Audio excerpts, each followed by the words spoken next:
Anong mensahe ang kailangang marinig ng mga Gemini sa period na to?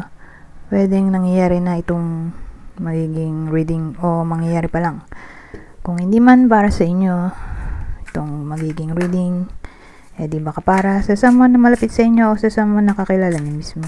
Baka may lumabas na gender, mamaya gawin nyo na lang energy, masculine at feminine energy. Pwede rin naman na wag nyo nang pansinin ng gender. Hindi ko masasabi kung anong magiging reading, kung positive ba o negative.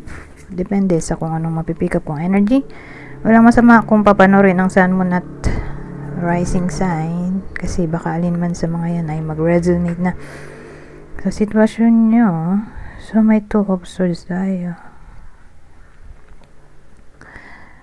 Queen of Wands, 8 of Cups.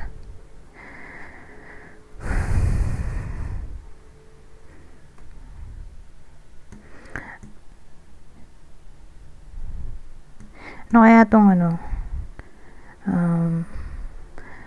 2 of Swords bago tayo mag-continue dito?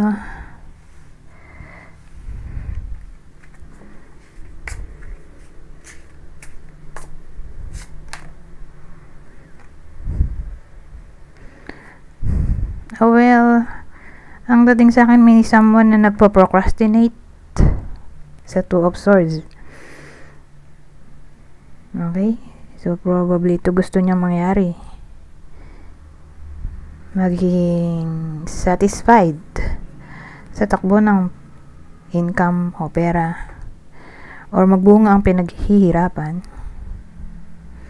or mabili ang mga luho. Kaya lang po some reason nga, 2 of Swords. So, ito ay card ng indecision, difficult choice, o procrastination.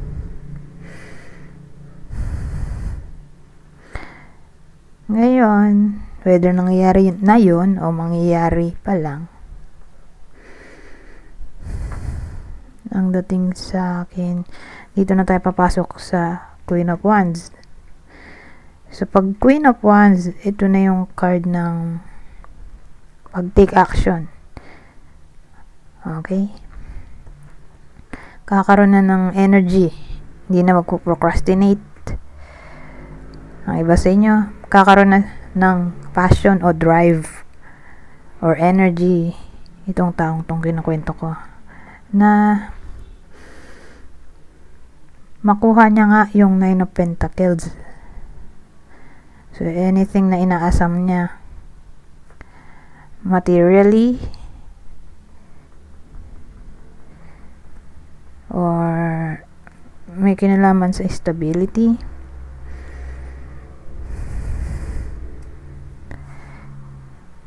ano to? 8 of Cups.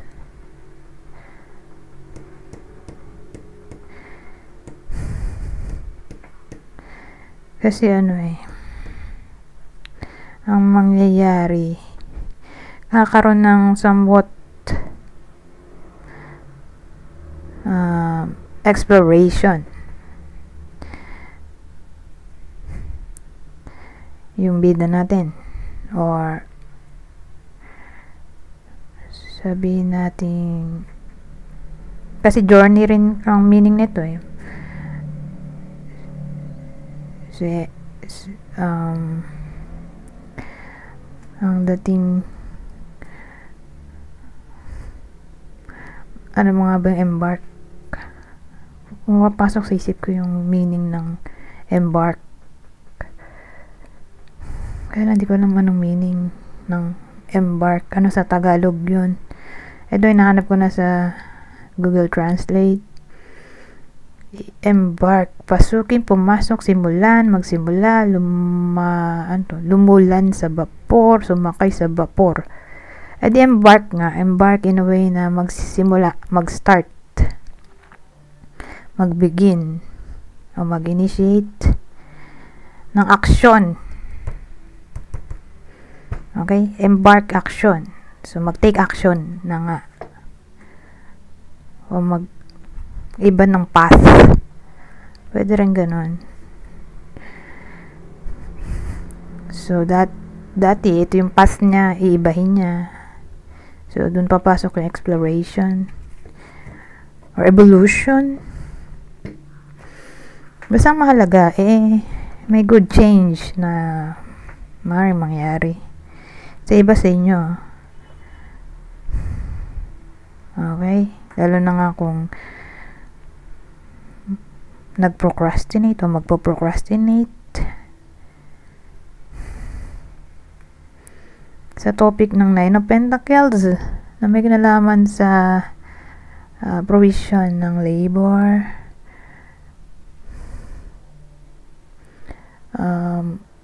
pagkuha ng sense of satisfaction, comfort,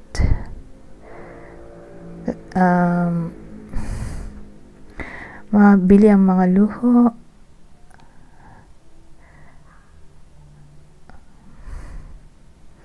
karoon ng somewhat award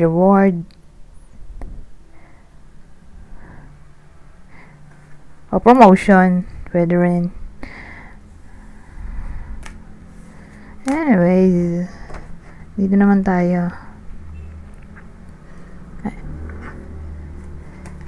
Tabi ko na nga dahil kukuha na ako ng ibang deck. Dito naman tayo sa susunod na deck. Ano pang masasabi nito?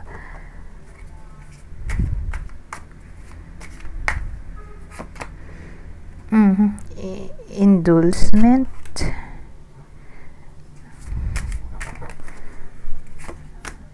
ito illness, the persuasion, bribe, temptation, disease, weakness, fragility.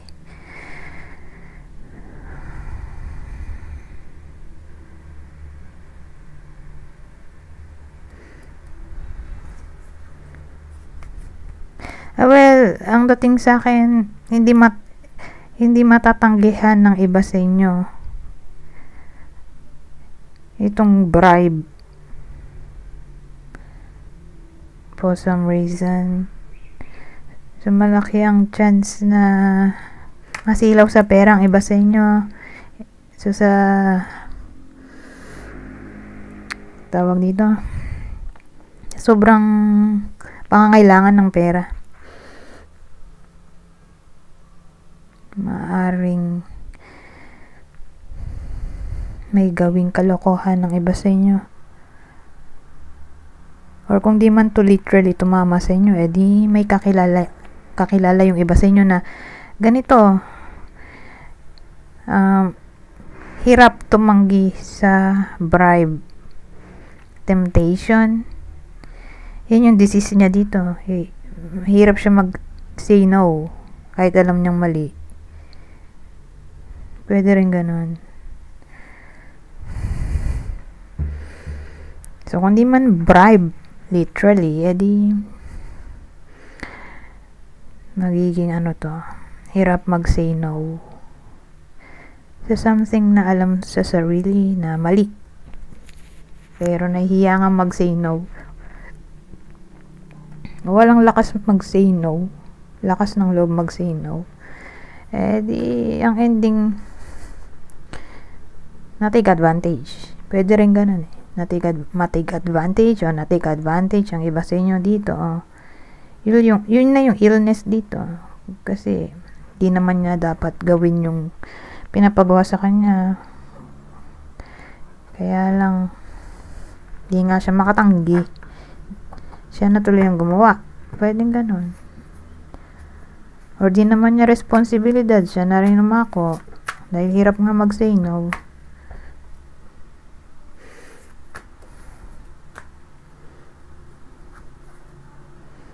Ngayon. Ay, 9 minutes pa lang pala to, no? Sige, dagdagan pa natin ng isa pang spread. Mag-end na sana ko Gawin na natin 10 minutes. So, magkakaroon ng idea ang iba sa inyo na makipagbati or pagbatiin ang anyone na may kaaway.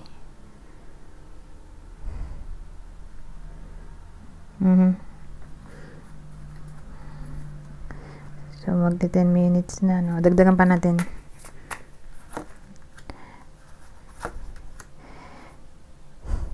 pag ganito, justice na natrap. Diyos ko po. Di walang justice yan. May imbalance na maaaring mangyari or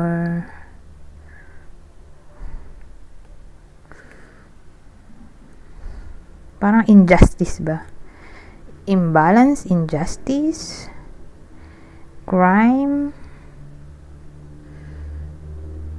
manipulation, brainwashing, gaslighting, controlling,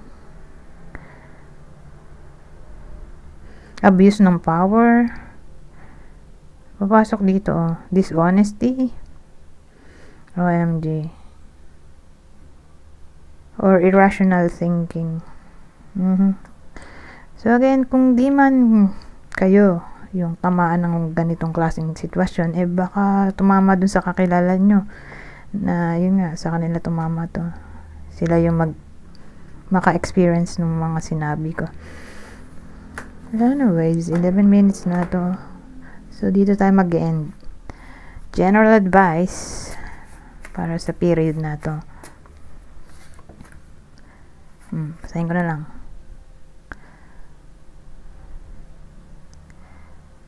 So, sabi, pride only breeds quarrel.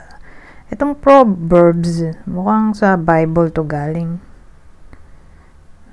Anyways, hanggang dito na lang. Goodbye for now.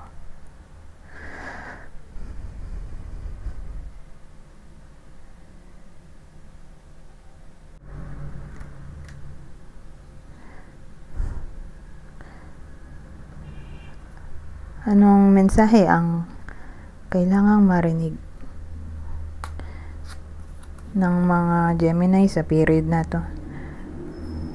Pwedeng nangyayari na itong magiging reading o mangyayari pa lang.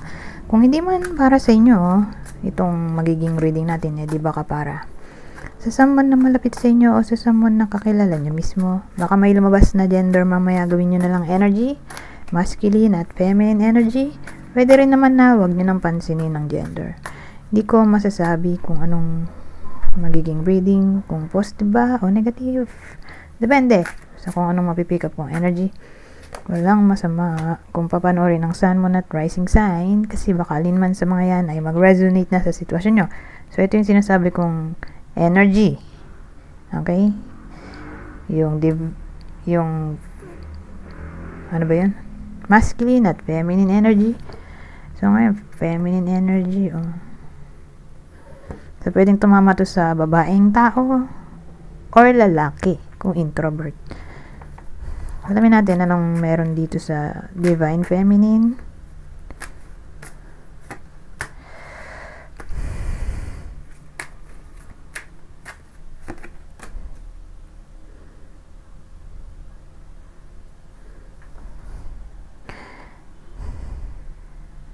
Well, sabihin natin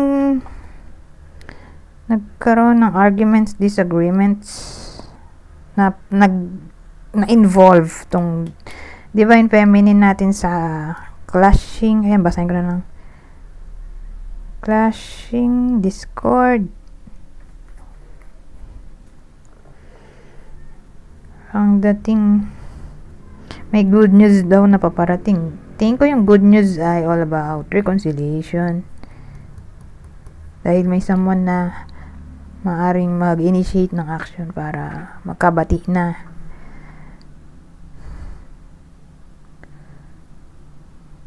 Pero tingin ko babae yung makikipagbati kasi siya yung nandito eh.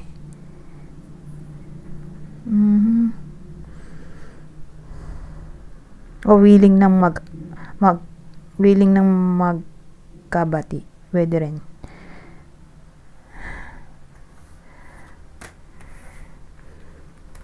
So, para lang to sa mga nagkaroon ng kaaway o existing na tong quarrel, discord, clashing.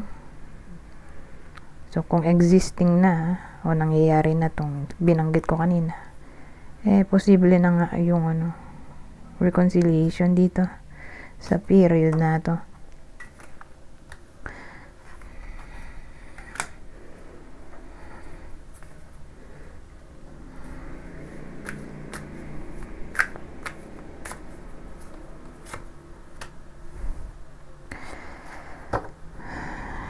Ano to? Distracted. Sidetracked. Change. Delays.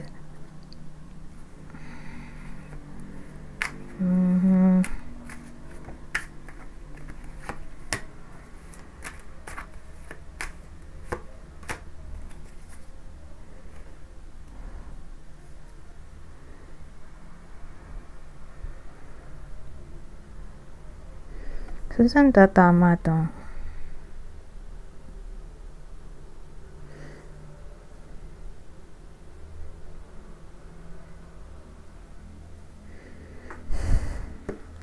Well, sa case na to, yung distraction maaring nanggaling sa rivalry, jealousy, competition. Ngayon, malaki chance na dun tatama sa relationship. At nakita nyo naman, may the lovers dito.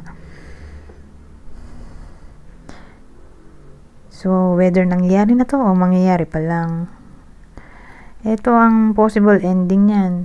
Maghiwalay, or kung magkabati man ay may trust issues na, or sa period na to panay-panay pa rin ang conflict, disconnection, o lack of accountability. Ngayon, kanino tatama to? Ito yung possible partner sa part na to. So, ang possible partner na tatamaan ng reading na to, partner ng Gemini ay Cancer, isa sa air sign, Gemini, Libra, Aquarius, o kapwa Gemini o Virgo. Ngayon, lagyan na rin natin ng isa pang description.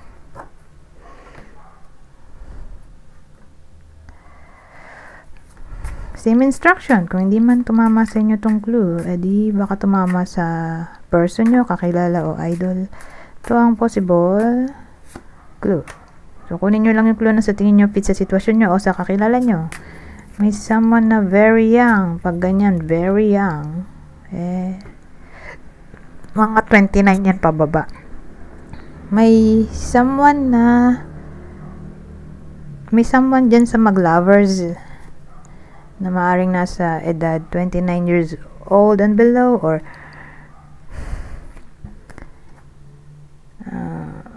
hindi sila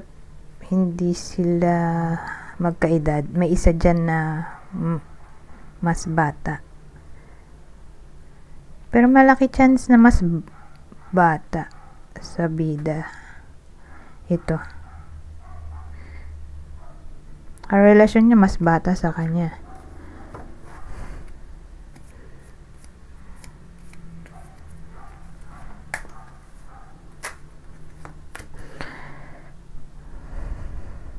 Tooth gap.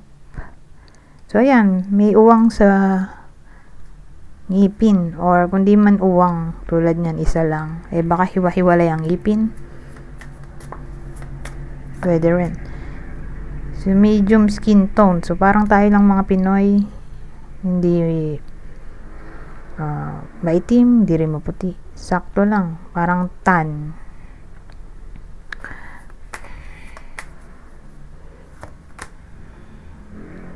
So, may someone na straight ang buhok.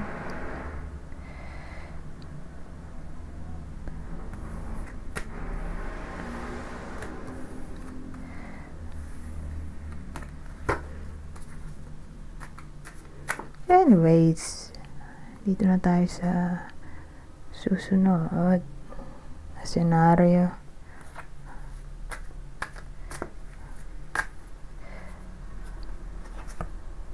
Ayan, apology na. Forgiveness, return sorry.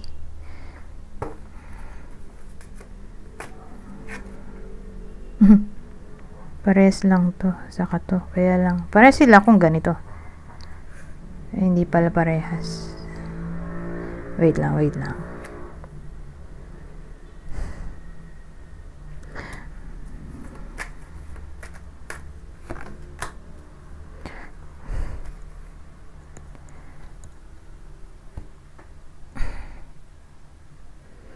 Ang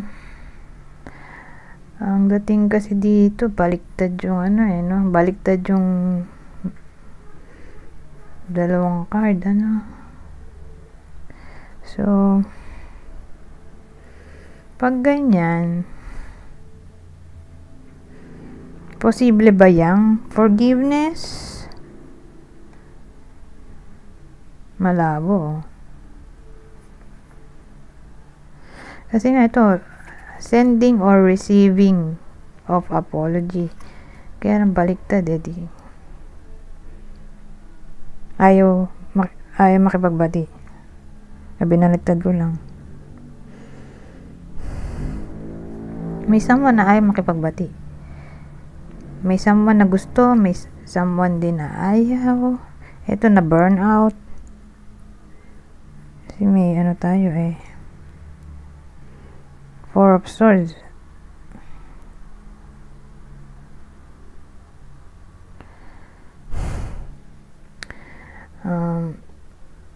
Pwede rin daw card yan ng stress kasi di makatulog. Kasi natutulog siya dito. Card ng restoration, recovery. Ano ba nakalagay dito? Rest, relaxation, meditation, recuperation. Hindi nga ganun kasi hindi nga makatulog, hindi makapagpahinga.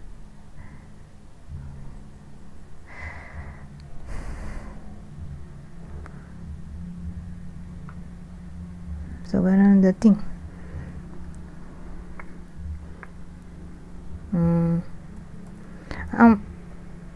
Ang mahalaga siguro, alamin natin kung bakit nag-away. Kasi ibang meaning din nito ay precaution. So, pag tinagalog mo, ay may kinalaman sa pag-iingat. Pinag-iingat yung iba sa inyo sa topic ng reconciliation. Kasi nga may someone na makikipagbati. Either ang reaction ng iba sa inyo ay ayaw. Ngayon, may iba naman na gusto pa. Ngayon, doon tayo may problema sa may gusto pa. Kasi nga meron tayong clue na precaution. Pag bumaligtad tong Four of Swords, pwede rin siya may kinalaman sa precaution. Sa Tagalog, mag-iingat. Alamin natin ano kayang cause. Probable cause. Diba? Bakit sila nag-aaway? Yung mga bida dito sa part na to, sa spread na to. Kasi magkakaiba silang kwento. Minsan nagdurugtong, madalas hindi. Ano to? 16 star. Kaya pala may star doon.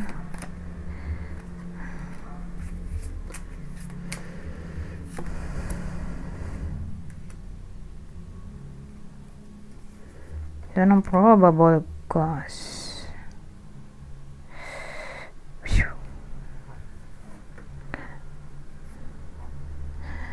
Well, maraming pwedeng probable cause. Isa na dyan, yung nalamang buntis. Tapos nung nalamang buntis, biglang ginost. Diba? Kaloka. Ayaw tanggapin o kilalanin anak. Yung baby. Kaya ayun, tinakasan, nagtago yung tatay.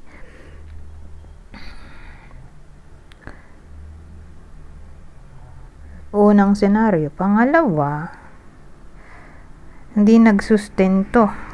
Naglaho na lang parang bula. Hindi nagsustento. Or ipinagpalit sa iba. Yung pamilya.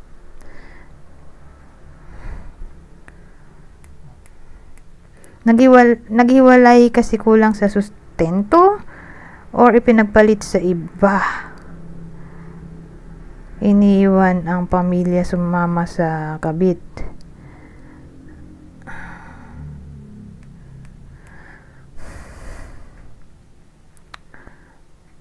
Pero tingin ko mas tatama to sa nasa long distance relationship. Malaki chance na love reading to. Kasi ano eh. May wife tayo dito. Ito yung wife. So, probably yung wife, yung galit dun sa sa husband niya, or sabihin natin yung babae na lang. Babaeng tao or lalaki kung introvert. So, in short, feminine energy. Yung feminine energy, galit dun sa masculine energy. Kaya ayaw niya makipagbati. Dahil siguro sa severity ng ginawa ng masculine energy.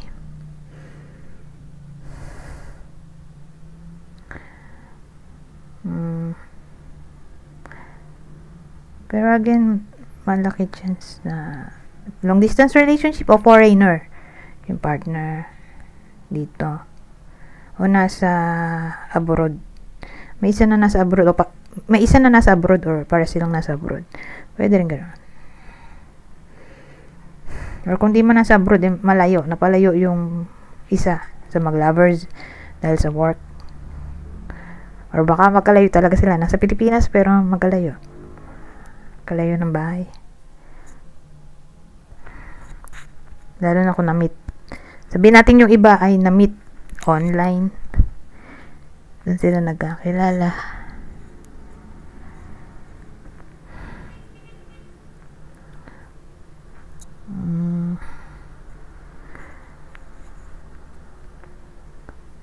Or pwede rin yung iba sa inyo, ang case ay kakabreak lang nila. Tapos, itong partner na kinukwento ko, yung naging partner agad ng iba sa inyo. Wala pang 1 taon ng breakup. Mga ilang months lang. Naging jowa nila to. Itong kinukwento ko. Na parang kakatapos lang nila sa heartache ito. May kasunod na agad. Kaloka. Or pwede rin akala nila ito na yung the one. Ito pala yung worst heartache ng iba sa inyo.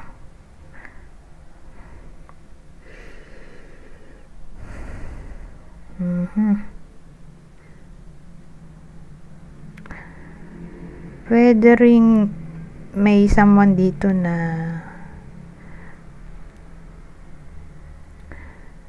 so kunin nyo lang yung clue. Nasa tingin nyo, fit sa sitwasyon nyo, sa kakilala nyo. So, doon kayo magbabase ng idea kung fit ba sa inyo tong clue. Itong reading natin, o sa kakilala nyo. So, pwede rin may someone na engineer.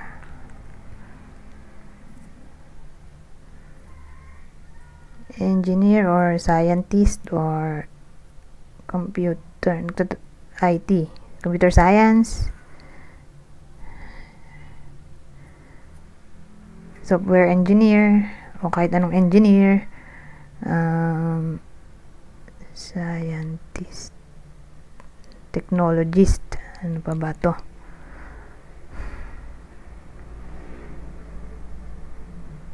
Mathematician. Dun yung course niya sa science, math.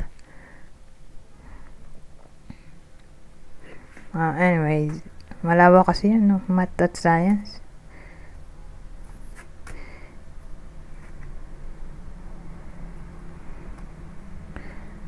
Ay, 17 minutes na pala.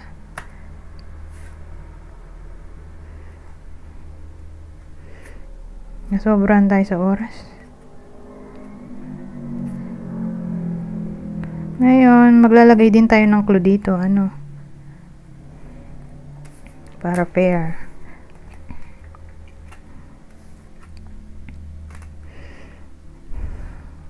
Ito yung possible partner ng Gemini sa reading na to.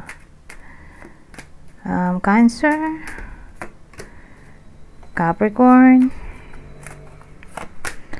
Sagittarius. Ngayon, kung di man para sa inyo yung reading, di baka para sa someone na malapit sa inyo, kakilala o idol, ito ang possible zodiac sa inyo. Gemini, kapwa Gemini, Virgo, Pisces, Virgo.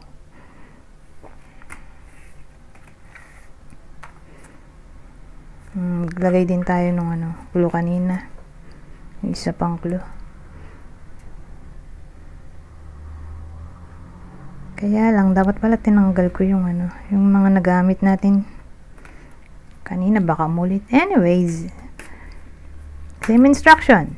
Kung di man tumama sa inyo yung clue, di baka tumama sa person nyo kakilala o idol. Kunin nyo lang yung clue na sa tingin nyo fit sa sitwasyon nyo o sa kakilala nyo. So, may someone na mahilig sa white clothing o baka uniform to. Almost all white. May someone na payat, skinny. Dito may someone din na mahilig sa hikaw. Ito nga, may hikaw sa ilong eh. So, mahilig sa hikaw kung saan-saan. May iba nasa kilay, bibig, dila. Yung iba naman tinadtad ng hikaw yung tenga, yung iba nasa puso, iba nasa dila. Yung iba nga nasa pisngi. Nakita nga ako sa pisngi pa eh.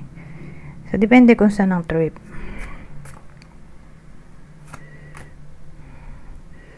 Basta may someone na mahilig sa hikaw or magbutas para lagyan ng hikaw. At ang uli, may bisyo. So, may someone na may bisyo or unhealthy habits. Anyways, hanggang dito na lang. Goodbye for now.